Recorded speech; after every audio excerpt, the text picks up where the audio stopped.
Alright, just a couple of quick things.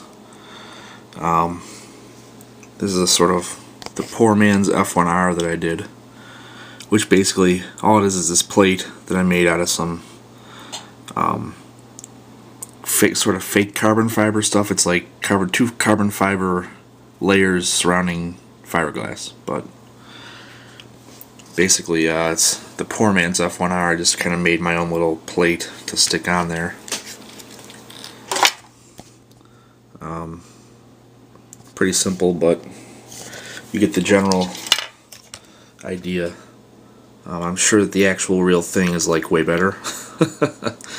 But this was something to try out.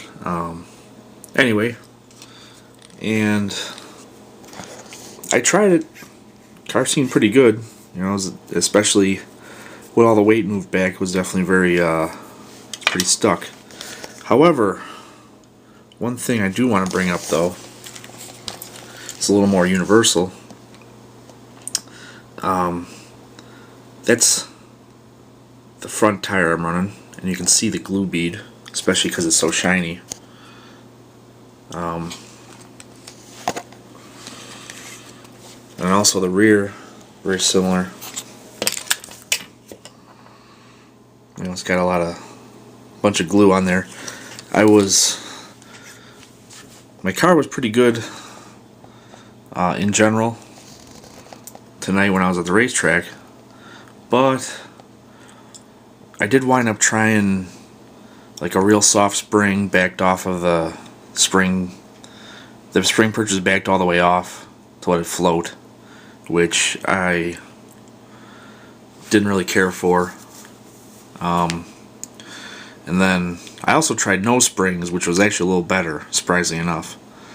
Just because all these guys have been talking about different ways to do it on the internet. And then I finally went back to my gold spring, which I've been running for a while. And that was kind of doing the same stuff. All these things wound up traction rolling on my car. And my car had been good with the gold springs before. And so what I'm trying to bring up is I had been neglecting taking care of the tires. And you know, I don't know how well you can really see on there. But there's a ton of glue on these ones, and especially, even more so, the more important one is the front. That's really what is the most important. You can see where it kind of ends on the sidewall there.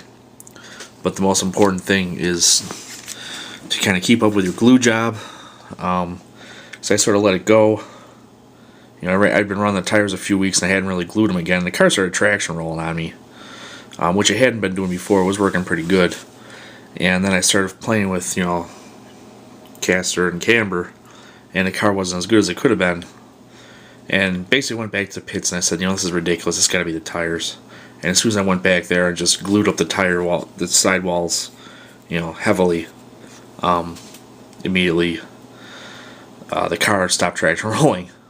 So, I know a lot of people had different ideas about how to keep the cars from traction rolling. This is number one, okay?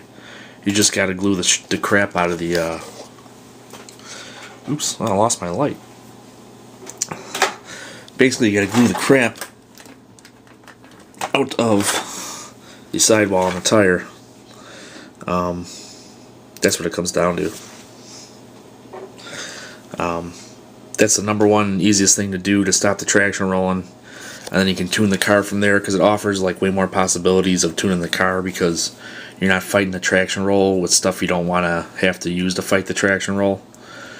Like they always say, tires are 90% of the game or 80% of the game, and they are. And this thing is, I glued the crap out of it, and immediately my car stopped traction rolling. In fact, it almost pushed a little bit, and which told me I could go put some more camber back in, and even maybe a little bit more caster back into the car, and it would be fine. And the car was really good up until the point when it wanted to traction roll a little bit. So that's the main idea. Glue your tires and glue the living crap out of them. Take it all the way up to all the way up to here's where the the sidewall ends right here and the actual tread begins. You can do the same thing in the back. I took it pretty far up there in the back too. It takes away a little bit of rear grip. You may wind up not going as far as I did up to the sidewall, but what I will say is that there's a lot of traction rolls that happen off of the rear of the car overbiting as well. That'll also make your car flip. So you do have to be cognizant of the fact that you may have to glue the rears as well as the fronts. Anywho, that's the good old Exotech chassis for the F104 with the custom homemade sweet poor man's F1R conversion, which is basically this little piece of carbon fiber fiberglass stuff.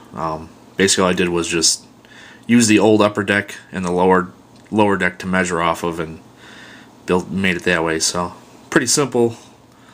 Probably be better off with the real thing, but for those of you who are cheapo like me and at this point can't afford a new chassis, that's the way to go.